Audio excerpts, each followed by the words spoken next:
When you start a film, you never set out with the intention of doing the work to garner recognition at a higher level than just the beautiful craft that you've tried to put into the film. But in the case of Lord of the Rings, of course, it has a legacy well and beyond just the process of making film. I think as we got into the first year, it all dawned on us quite rapidly. I thought it was going to take a lot longer, things were going to be moving a little bit slower, it was a lot bigger than we first anticipated.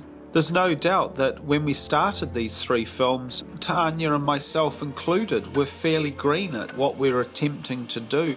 It's a great tribute to Peter and New Line that they entrusted in us the level of confidence, but it required a huge amount of learning. We'd never made armies of soldiers, we'd never produced hundreds if not thousands of weapons, designing creatures and making prosthetics in mass numbers. But of course, all of it is relative to the group that you gather around you. These guys just went, beyond the pale in terms of really delivering a high level of artistry to Pete, as well as a high level of enthusiasm and love for the project. Everything was designed down to the very most minutest of details. I mean, belt buckles and arrowheads and, you name it. It's one of the real delights of working with Peter as a director is that he will take you creatively places you could never bring yourself to risk going.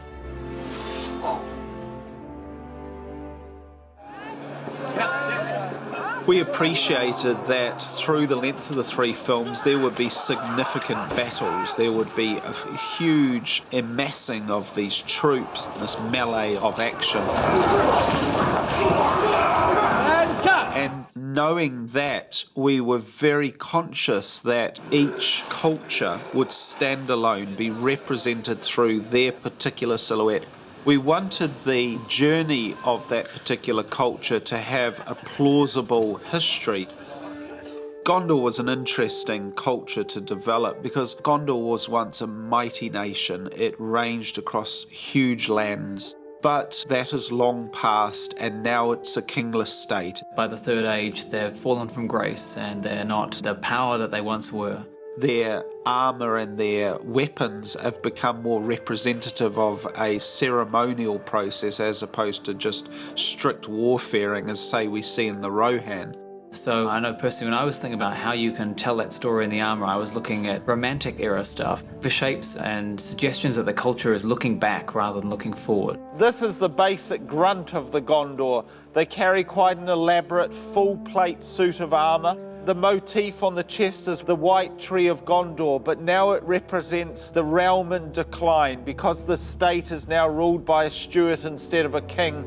The tree leaves are falling from the tree of Gondor. I remember how difficult it was, how long we spent trying to make the greaves the proper shape so that basically anyone could wear them, and that they still have that elegance of shape that you have to achieve when you're making X number of suits for X number of extras who are all slightly different in size. It's very hard because you cannot indulge in the finer elements that make armor look real. It has to fit. It's like wearing a 3-piece suit, but it's made of iron. So if it's not quite right, then, you can't sort of have the tailor let it out a bit. You just think back to those guys who actually did wear all of that sort of stuff and you just think, God, who invented it? Good luck to them. Do you have Michelin here? Does that translate, the Michelin Man? The man with like, yeah, that's sort of the feel of it. Or the Stay Puft Monster. I felt like the Stay Puft Monster on top of a horse.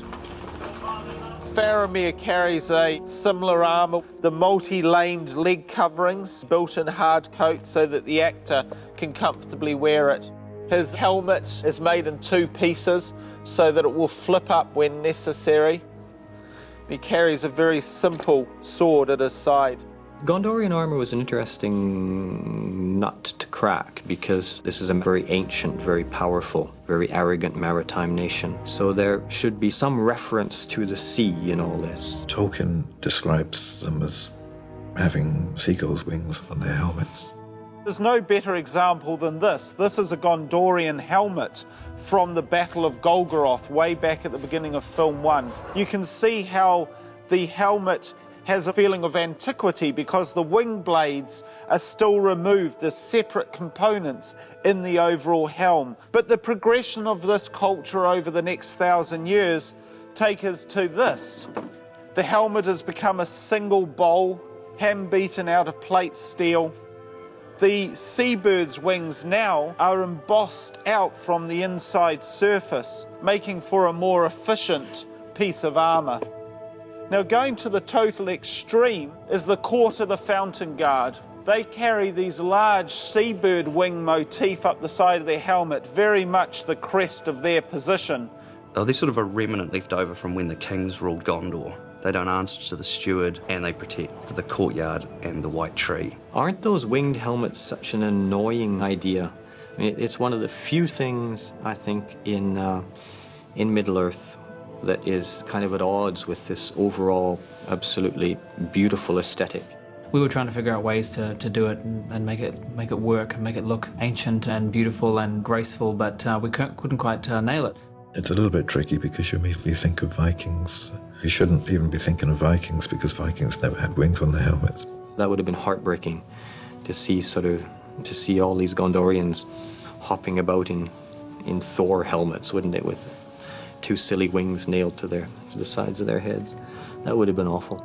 So it was trying to come up with a more formal way of giving these helmets wings. Ellen did this beautiful drawing where the feathers were sticking out ridiculously on the side of the head, and yet it worked and it looked great, so fantastic, and it looked real somehow. I particularly like these helmets. They're as crazy as our own cultures created the ceremony that's so tied in with war. And then you've got the Citadel Guard, which is the level in the army that Pippin joins. These are the guys that actually always stay inside the city and fight within the city walls defending it. This is Pippin's scabbard and utility belt. The concept being the outside wall of Minas Tirith, the 7 levels of the great city, the court of the kings, and the penetrating rock that makes up the bow that creates the city of Minas Tirith. Then we come to the helmet. Not my favourite. Sorry, people of Weta. The initial rendering of Billy's helmet was hilarious because it was the Gondorian helmet with the silver kind of nipple at the top, but then it had black feathers on either side. Completely out like that. And I honestly thought I was on some sort of candid camera. The helmet was like this big. It looked like, you know, like something that Cher might wear to the Academy Awards. But there was another helmet, and even Ian didn't like it because when he's holding on to the front of his horse, he's got this helmet up to about here, this pointed helmet. Get out. Down to the lower levels, quick! So, you'll notice in the movie, I ripped that helmet off quite a lot, you know, because it's truthful for the scene. Pete likes armor, and I remember that for the Black Gate, he wanted me to be all armored up for that, and I said, you know, because of the way he's set up as a ranger and that transition, it wouldn't seem right to suddenly be all like a tank. You know what I mean? It just didn't feel right. And the other thing is, I knew I was going to have to be running around on the ground and fighting people and stuff, and I said, it's much better and it's more in keeping with Aragorn's style to go helmetless and no gloves. We did talk about a heavy armour, you know, for the Black Gates, but it just doesn't fit who Aragorn is in the films. It was quite heated for a little while there about which way to go. What was wanted was to look for him to say, I'm not the king yet, but I'm stepping up to lead this army, and I really have cast off the last remnants of who I was. The reconciliation of that was to go to a leather coat that had the Tree of Gondor embroidered on it. Once again, like Faramir, we incorporated the White Tree of Gondor, but in this instance it was embroidered, and this was added a little extra difficulty to it. But for the coronation, it had to be something special. Peter really wanted Viggo to be in armour, so the final scene was where we brought back the armour for the coronation. The armour I'm wearing is the armour of my forefathers. Old armour that I think you see in the prologue. We used as much of Elendil's armour as we possibly could. The idea that this armour had been rescued from the battlefield, and in the same way that the Royal Guard have maintained their vigil protecting the tree, somewhere resting in state is the trappings of the royal family. Quite elaborate, but quite ceremonial, carrying the stars of Gondor, the bird's wings, the carefully engraved motifs. Once again, all originally made out of plate steel. I think there was a certain maturity in the way the design team worked, and I thought the variety of designs that were done for the Gondorian armour was very effective. I thought it was enchanting in a number of ways. A very beautiful suit of armour to look at. It's got lovely lines and, you know, a lot of work went into designing that particular style.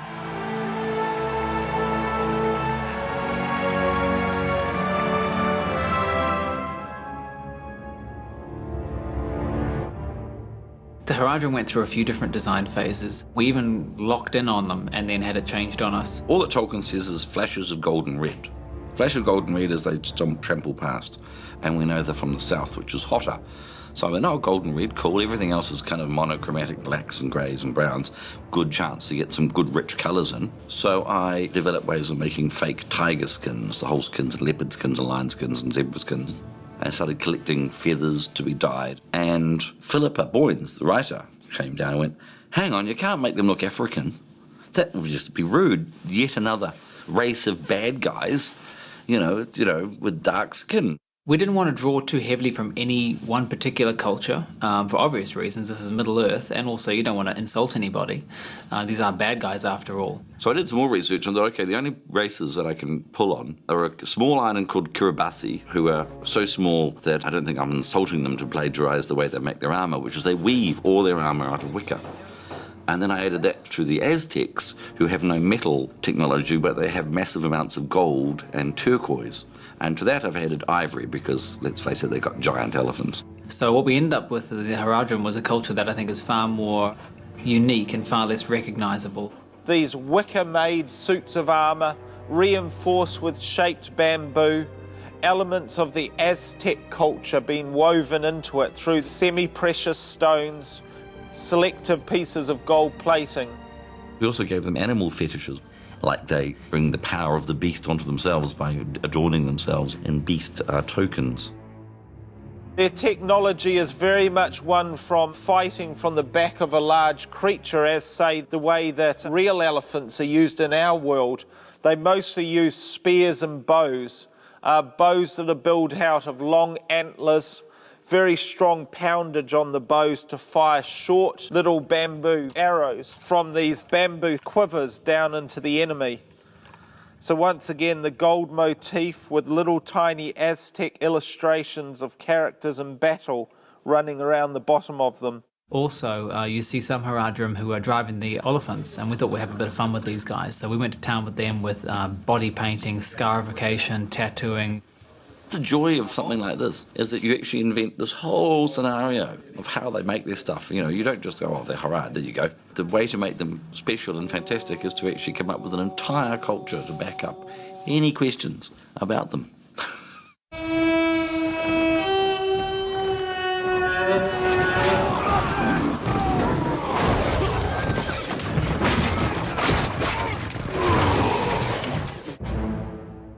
In the case of the Orcs, it was an interesting journey with these characters because in film 1 and film 2 we played them as much more of a sort of a rabble, this sort of schoolyard bully, the rats of the battlefield. They have clad themselves in armour that they've scrounged and picked up off the corpses of their enemies and patched these together with bits of fabric and finery, but it's all rotted away and dirtied down. The Orcs were one of the big problems of Return of the King, partly because we created a reasonably formidable force of opposition for the Helm's Deep sequence.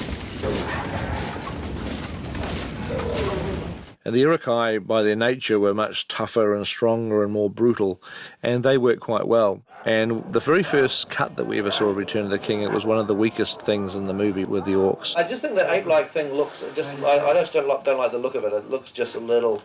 It looks a little like people are trying too hard to look like apes. They'd unfortunately been trained, the extras and stunt people have been trained to walk in this bow-legged monkey walk. which I called the full diaper walk because it looked like, but they just looked like kids with full diapers basically, the way that they were trotting around, and they were anything but scary. So he came to us and said, look, I realise now that for the final battles, the Orcs now need to take on a more intimidating and focused perspective. In fact, we even need characters within the armies of the Orcs that become the antagonists that I can focus on and separate out from the masses. The brief on the new Orcs was your kind of uber Orcs. These were actually Sauron's Orcs. It was really the idea of they're not a new breed, they're not Uruk-hai, but they are the best Orcs. And they've lived and been trained in Mordor as an army. So we went back to the drawing board, and basically what we did is we had literally hundreds and hundreds of photos and drawings of all of the Orc makeups that we did, and he wanted to see them all. So what we did is we got them all, stuck them on this huge, huge board, and we put numbers by them all. And you could just go and go, oh, I'll have a bit of that, and a bit of that, and that's really cool, and that's not physically possible, so...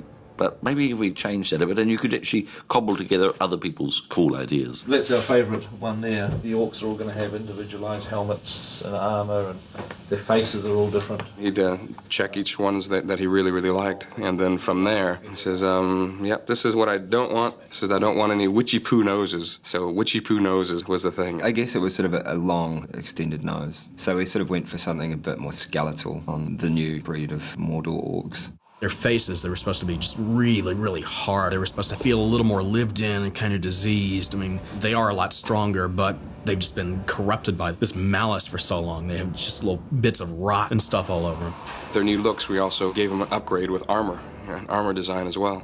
So the guys at the workshop designed all this new, really kind of cool armor. So the whole idea was plate steel, but it's all the curves have been sharpened and filed, so they're all like shears and secateurs, and if you get near to this armour, it'd be enough to lose fingers. Orcs were like a box of chocolates. You don't know what you got until you open one. I think it helped to actually make them into a more credible and fearsome fighting force. Another big failing with the Orcs was that they had no commander. We had Sauron in his tower and we had the Witch King, but we had nobody on the battlefield sort of telling the Orcs what to do. And so we created a character who was only referenced by name once or twice in the book, and that's the character of Gothmog, played by Lawrence McCory. First question was, what is a Gothmog? What is it? Oh, no one's told you yet? Oh, no. He's actually an Orc. I went, an Orc? In the first movie I played an Uruk-hai. They stand tall. Orcs were the little ones. I mean, how am I going to play an Orc when I'm 6'4"? We picked Lawrence because he had played Lurtz in the Fellowship of the Ring, and he'd done such a great job about projecting all this energy and aggression through this thick rubber prosthetics that he had to wear.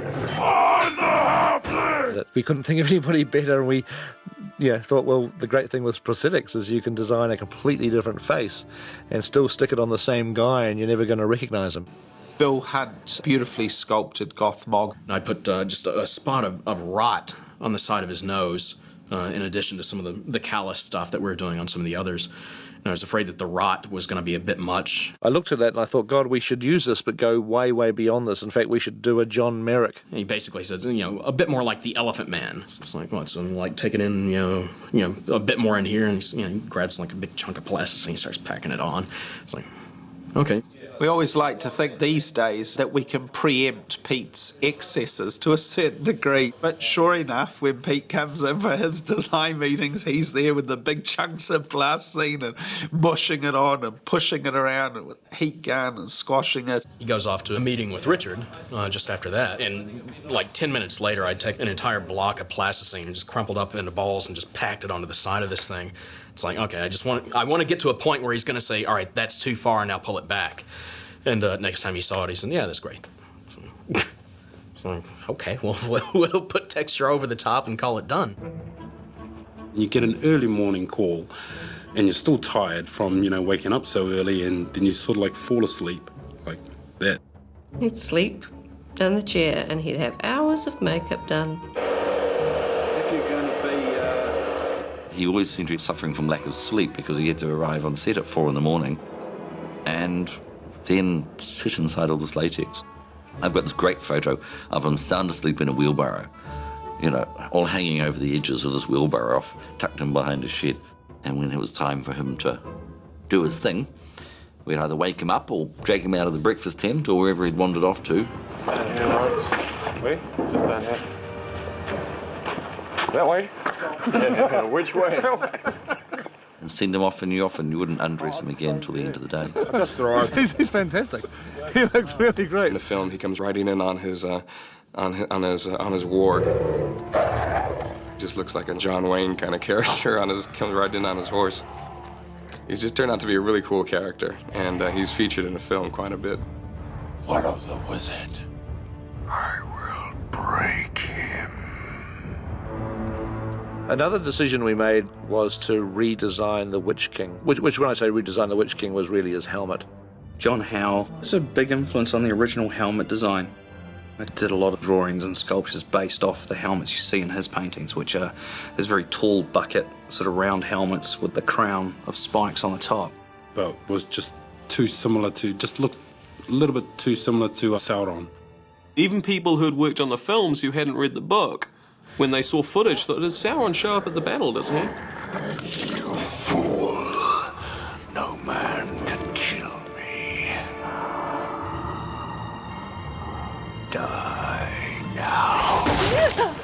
I think at the end of the day, it was too removed from the Black Riders we'd seen in film 1.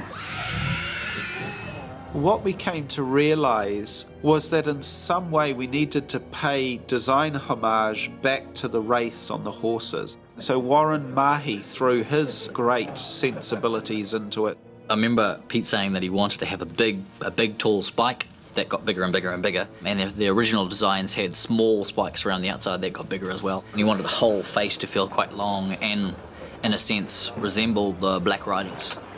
He wanted you to think that underneath that helmet was the hood as well. You take out eyes. Start the first move, but obviously don't swing it. We'll just cut it. I like the spikes. The spikes somehow evoke the crown of thorns. I don't know quite what that means, but it kind of has this ring of spikes, and he just I think the helmet design is really cool actually, and I'm glad that we did it. And it gives him his own specific character and personality. In addition to the helmet, we redesigned his mace. We had made a mace for the Witch King. And I looked at the first one that they built and I just said, it's okay, but we need to make it bigger. Okay, so we made it bigger. And Pete came back and said, no, I need it bigger again. So we made it bigger. And everybody's going, oh my God, this thing's getting huge. It's totally impractical now. You need a big wrist. Well, it went from impractical to ridiculous. I mean, this thing was huge. And I'm like, hey guys, I'm embarrassed to take this on set. I'm going to get laughed off set. This is so ridiculously large. Oh, Andrew. Yeah. And so I sort of hid it under my jacket as I walked through all the armour techs onto set so I didn't get a ribbing. And I went up to Pete and I said, look, Pete, this is what we've come up with for the Witch King. Pete gets it. He's flaying it like this. He gets one swing, and then the handle catches in his lapel, and the momentum, he's going around. It's so funny, and it nearly flips him over, and it hits the ground, and it's caught in his jacket. And it's like, you don't think the head's just a little bit too excessive, do you? And he goes, well, I was actually thinking it's about 50% too small, and I'm like, oh no, please. It ended up being this enormous cast iron spiked thing. Some people call it a mace, some people call it a morning star. Oh God. Either way, I ended up calling it damned heavy, because it was damn heavy. But it ended up being so large that you actually couldn't pick it up.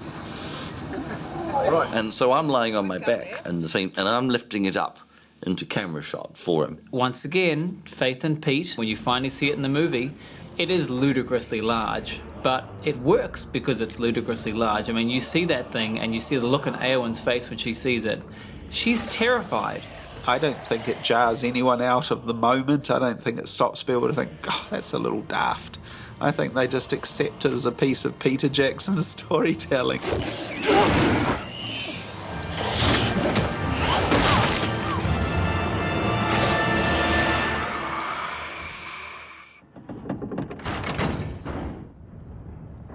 The Mouth of Sauron was a difficult character because you don't quite know what he is. Is he a human being? Is he an orc? I mean, in the book it seems like he's some sort of human in service of Sauron, like a quisling, like a traitor, a treacherous sort of turncoat. The rider was robed all in black, and black was his lofty helm. Yet this was no ring-wraith, but a living man. The lieutenant of the Tower of Barad-dûr he was, and his name is remembered in no tale, for he himself had forgotten it, and he said, "I am the Mouth of Sauron." Richard's guys at Weta designed an interesting idea for a helmet, which was a helmet that didn't really have eyes or eye holes. Fantastic design by Warren. It's kind of half warrior, half priest, quite disturbing. I'd been there long enough at Weta, and I mean this in the best possible way, for Richard Taylor to pigeonhole me into evil guys. I mean, that's fine. I mean, I love that. I love that. That's cool. So we talked a lot about the fact of, is he just an envoy for Sauron? Is he like a diplomat? Or is there some type of feed which is directly Sauron speaking? It was actually Ben Whitten who said, oh, well, what if he's actually blind? And so that's how the helmet was brought about. You know, we totally covered up his eyes. No, that's not talked about in the book. There's no mention of whether his eyes are covered or not. But yet, I think it's really cool. I mean, when I saw it, I thought, oh yeah, why not? That's a really nice idea. And then this evil mouth, the idea that every time he spoke, his language was so evil that it would crack the lips or the skin of his face. Mike Asquith sculpted this appliance, and this appliance was just a very, very subtle gelatin appliance that had all these splits in the makeup. We actually tried to do it in such a way that the splits would actually open, and as he articulated, the splits would open and close. We knew they were going to do it a little bit, but we didn't realize it was going to be that much. And it was just like, it was pretty creepy and pretty gross. When Pete told us who he had cast for the Mouth of Sauron, we were really buzzed because we really enjoyed Bruce Spencer's character out in Mad Max, the gyrocopter pilot, this nutty guy. And so we did this makeup on Bruce, and I remember Bruce saying, he says, oh, what did I ever do to Peter? I said, you're not going to see anything of me in this. And all you saw was just this little mouth with these dentures going, what did I ever do to Peter? I've never been so submerged in costume, makeup and masks, etc., as I have been in this. I've got a cold sore that's obviously gone wrong. I haven't been taking my antibiotics. He had a hell of a time because we were shooting at Ruapehu and his horse was misbehaving and he was blind. I mean, he couldn't really see anything. My masters, Sauron the Great, bid thee welcome. We said, well, you're going to have to ride the horse up and stop it on this mark on the ground. And he couldn't see the mark and he was totally blind. I think these days, to be a fully fledged actor, you've got to learn to ride. And I never really thought much about the Mouth of Sauron again for years because we were working on the other movies, and then we got the footage out and we started cutting it together, and I kind of thought that people would be disappointed by it. My masters, Sauron the Great, bid thee welcome.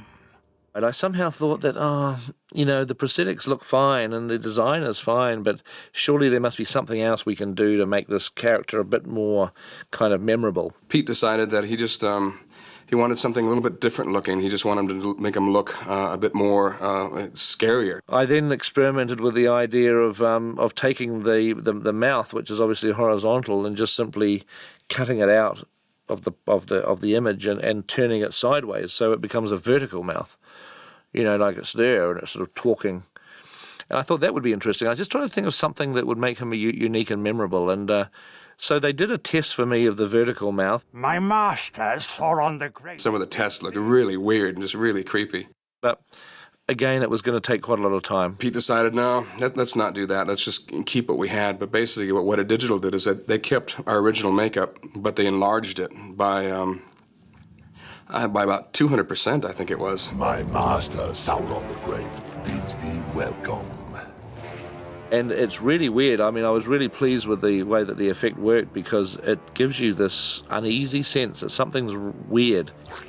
I like it. It's one of those slightly subtle but sort of disturbing effects.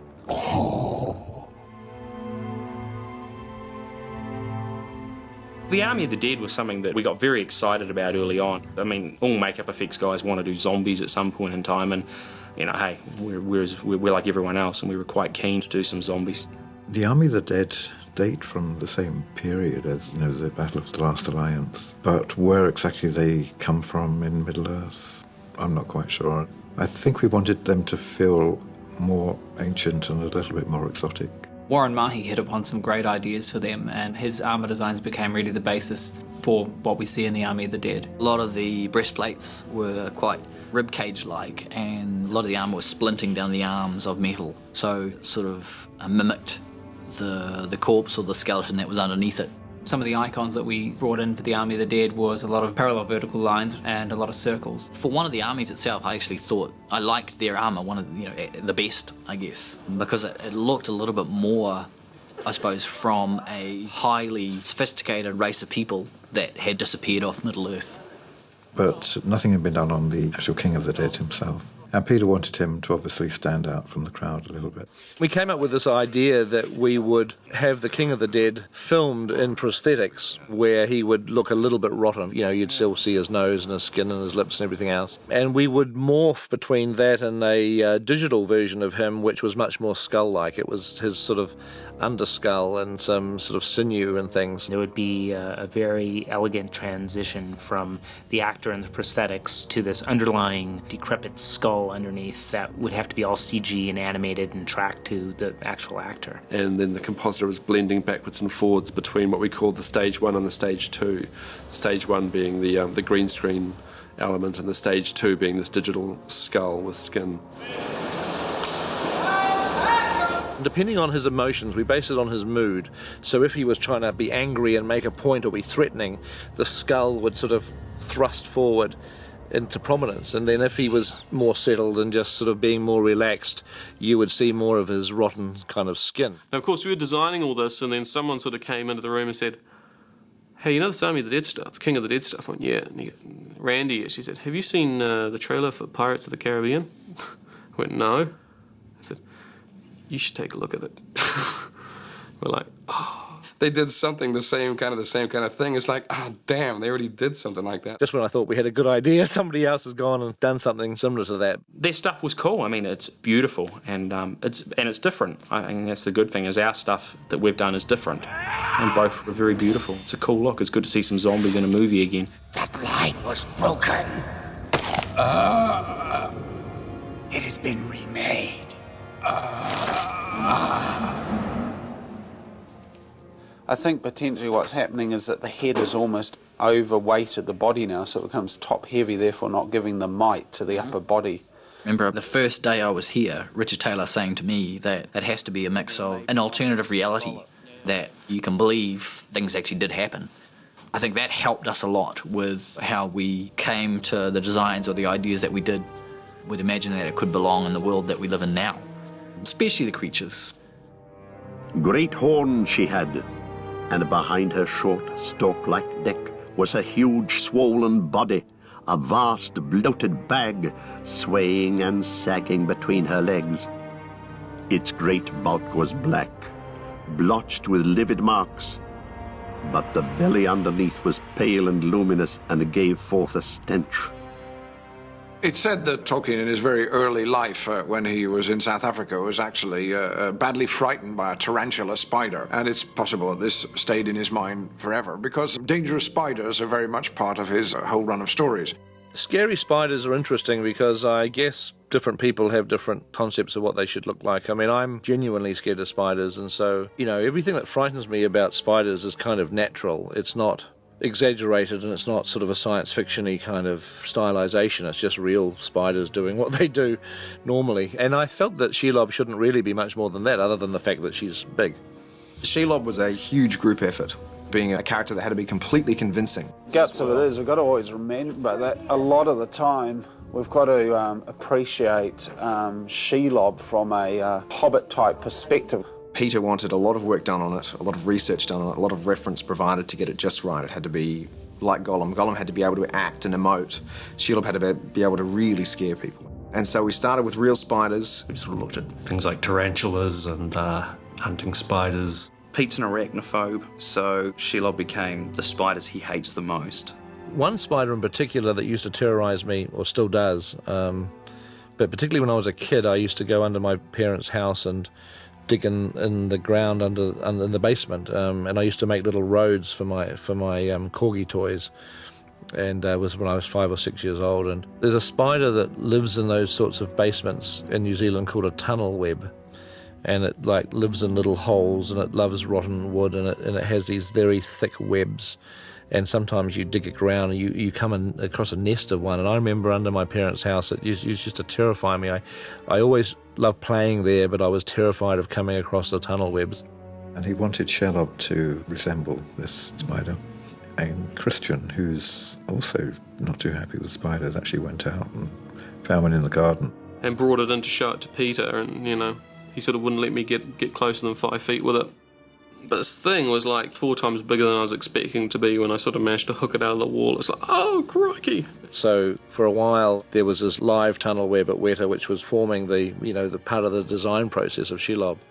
The body had this sort of soft, sponge-like feel to it. So some of those elements were brought into the Shelob design.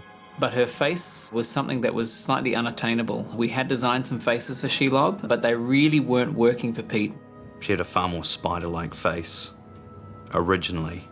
That was tough, because once you start enlarging a sort of a microscopic spider face, they tend to not look quite that scary. Shelob went through design derivation after design change and looking for something that was really intimate in Peter's mind, something really special that he could see that we hadn't yet found, and he pushed us and he pushed us.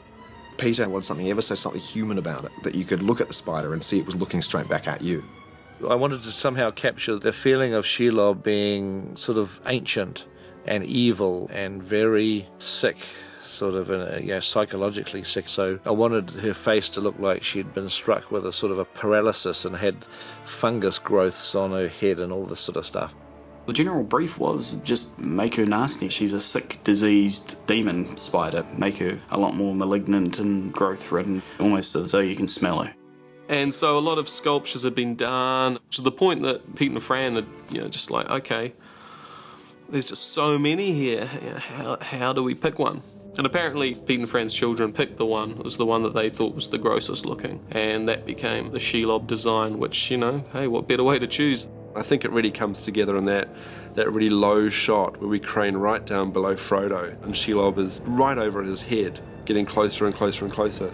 Everything that I hate about spiders, I really wanted to get into that Shelob scene. It was actually a very personal scene for me and a lot of fun.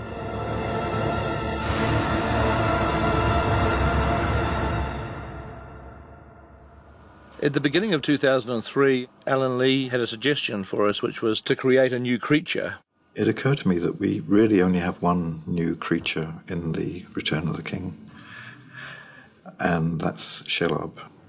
And Tolkien had mentioned that his siege engines and machines of war were dragged across the Pelennor fields by great beasts. Grond they named it, in memory of the hammer of the underworld of old. Great beasts drew it, orcs surrounded it, and behind walked mountain trolls to wield it. And we don't know what these great beasts are, and Tolkien never gave us any more detail. So there was an opening there. There was an excuse to actually introduce one of these characters. So I did a drawing in the sketchbook, which I quite liked, and showed to Peter. And Peter, being such a visual person, I think seeing that went, oh, well, that's great, we've got to do that. And then I had to sort of show it to everyone at Weta Digital in a meeting. And there was a little bit of surprise there, the fact that I'd already shown it to Peter. That was sprung on Digi at the 11th hour, and there was some pretty shocked faces, knowing it was PJ approved and that it had to be done. Alan shows up one day with this whole new creature. I mean, it's like, yeah, it looks really cool, Alan, but we don't have any time to do any of this anymore. And we were like, oh my God, here's a whole another creature this late in the day. He said, well, you got to have the great beast, again, being a true Tolkienite. And he has a way of sort of telling you, it's like, okay, all right, it's partly, I don't want to fight anymore about any of this. It's like, whatever, pile up high enough, just put it on the top.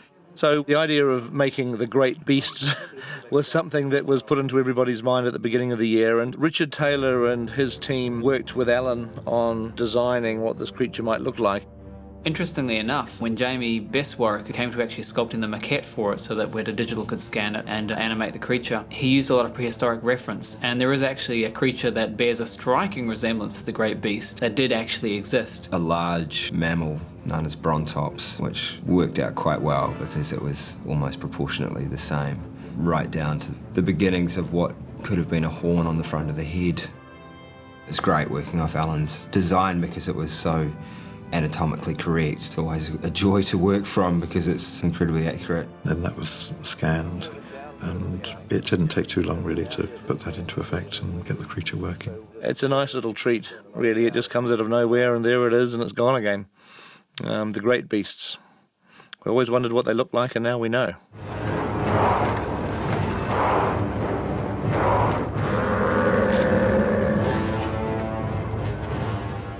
Peter came up with this amazing concept of this mama kill charge, and it's just so awe-inspiring, and that was great. But then he was like, you know what, we need to have like a physical dead mama kill, you know, in some of these scenes. You know, all this stuff sort of happens digitally. You know, we obviously don't have giant mama kills. So Pete came and asked if we could possibly build a life-size dead mama kill for the Battle of Pelennor as a backdrop for some of the shots. I don't know why, but Richard put his hand up and said, yep, we'll do that one. That sounds challenging.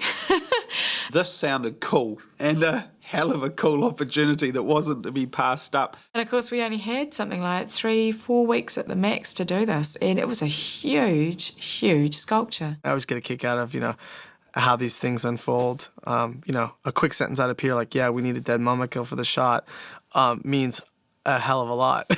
It's quite a big undertaking.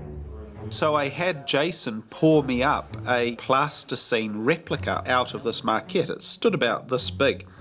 And before the plasticine fully cooled, I got him to very carefully take it out of the silicon. And then I took this soft, perfectly sculpted plasticine mamakill, raised it above my head and slammed it down on the lino. And to everyone sort of, oh, you know, what the hell are you doing? But in the process, it squashed onto its side and almost perfectly melded into the correct position of a massive creature that had fallen over. Before we knew it, there was this giant mamakill lying dead in our studio. A whole team of sculptors attacked it with chainsaws, grinders, and began to surface it down and put the detail in, sculpting the eyes, the toenails, the tusks. And all you could see was poly everywhere. And you know, for me, I used to think, oh no, how are we going to get rid of all this waste? I mean, polystyrene's the hardest thing to throw away because it takes up so much space in your rubbish truck. One day they had it all assembled, just sort of pushed all the pieces together. Wow! It was big. That thing was so cool. It was enormous. If you stood next to one of the feet, the height of a man was only the width of this thing's soul. Probably the biggest problem we faced with that particular miniature, and God, can you call it a miniature, was actually moving it. Well, luckily the girl falls apart. She comes in bits. We sliced it up, put it onto trucks. I think it took 12 trucks. I think it was 11 articulated trucks. I think somebody said 18 flat deck trucks. It was a lot of house removal trucks. So that all went through Wellington in the middle of the day. The public quite liked seeing elephant bits sailing through the city. John Harding supervised these huge cranes that lifted the different pieces and rebuilt this elephant on location. This is the mamakill, or oliphant, as legend calls them. And this is how big they are. It was said we couldn't do it, so Richard, being who Richard is, said, yes, of course we can do it. We can do anything. I think it took me a week the first time to put it all together and get all the arrows. There's 600 arrows embedded in the side, and there's 5 spears and an awful lot of blood coming out of an awful lot of wounds. This is the largest single prop in the world to be built for a film. When we turned up on set, and I turned to Pete, and I, as I try and always do, and said, are you happy with it? He sort of gave me a look as if to say, I think it could have been a lot bigger. And in Mr. Jackson fashion, I think he would have liked it to be a little bit bigger, as would we all. But ultimately, there are compromises occasionally to make sure you deliver on the dates. And you can get it through the door, of course, and under the trolley lines. As they finished their filming on the location, Weta Workshop and Weta Digital collaborated and we threw a huge picnic. All the families came, so the kids were all running around and climbing up on top of it. Tanya, I want to thank you all obviously for coming out here. It's a very special occasion. This is obviously the most people that have ever worked at Weta at the moment, which is quite an incredible thing. And obviously all the families that have joined us as well. And we ended up having our crew photographs sitting on top of the mummikill. It was unbelievable, actually. It was kind of bizarre. We all went out for a picnic and it was there in the field, dead. It was a good family atmosphere. We had the barbie going and a few tinnies. I'm wearing a stupid hat waving and I'm standing on the mummikill's butt. That really was our crew photo, you know, all in front of this great big elephant that was lying out there in the middle of Paraparam, and it was quite surreal. It was a very cool day and a good way to see out the mummikill. People often ask me whether I regret the fact that I never get to do a great amount of the art anymore. And although I do regret it at some level, what you replace with the hands-on opportunities is to watch other people creatively grow with their incredible talent. Everyone there has been incredibly generous with their knowledge and with their skills and with the techniques, and that's the only way that I've learned. I was incredibly lucky. To be on what is essentially one big film for so long, and for it to be the kind of project that the entire crew cares about and that everybody intimately is invested in at an emotional level, I think that's very, very rare in the film industry. It became such a big family, and this common thing that we all shared together was the making of these movies, and I think that was something incredibly special and something that, you know, I'll always cherish. Probably the best times were always when we're all going for it together. The production office often used to come and tell us to shut up or calm down because we were laughing so much, and Richard used to wander through and say, "Are you guys actually doing any work?" You wake up, well before the sun, and you create a monster every morning. You get there with the unit people and the transport people who drive everything in. Good morning. And everyone goes home and everyone gets wrapped, and you're still there wiping up the bus and shaking a hobbit foot snot out of the feet. It's hard to explain to somebody just exactly what it was like. It's a very surreal thing, but it's like, it happened. Middle-earth was a real place. We were there. It is so amazing to experience what it has meant to so many people. What's really neat is that you discover that it's meant as much to these people as it felt to us, being part of it. This 7 years of our lives, this relationship that we've had with Peter Jackson making these films and with the whole crew, have been, without question, the most impacting and wonderful time that we've ever had in our lives. Well, they are just the most incredible group in the world. We could never have come home. We've just gone and collected these for them, so yay to that. What are you going to do for the rest of the day? Well, we're going back to work.